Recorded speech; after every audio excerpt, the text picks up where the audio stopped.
జిల్లా పొంటిపేట మండలం ఇబ్రహీంపేట ఎస్సీ కాలనీలో విద్యుత్ షార్ట్ సర్క్యూట్ ప్రమాదంలో ఇద్దరి మృతి. ఫ్రిడ్జ్కు విద్యుత్ షార్ట్ సర్క్యూట్ ఫ్రిడ్జ్ను పట్టుకున్న వృద్ధురాలు సుబ్బమ్మ మృతి. ఆమెను రక్షించబోయి కొండయ్య విద్యుత్ షాక్ తగిలి ఒంటిపేట ప్రభుత్వ ఆసుపత్రికి తరలించగా చికిత్స పొందుతూ కొండయ్య మృతి. ముందు సమాచారం అందించిన విద్యుత్ అధికారులు స్పందించకపోవడం వల్లే ప్రమాదం వాటిల్లినట్లు ఆరోపణలు.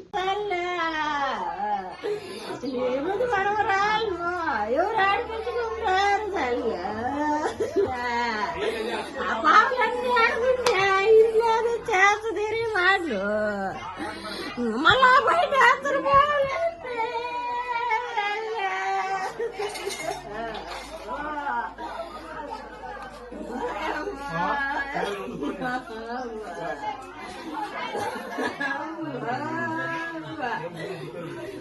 మనిషిని మనవుడు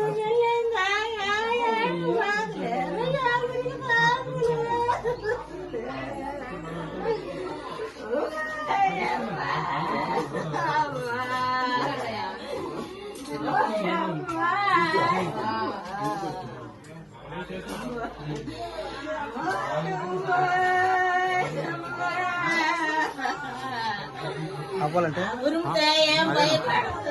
ఊసోలు లేదు బే ఊసోలు ఊరుకునేదా నేను చెప్తా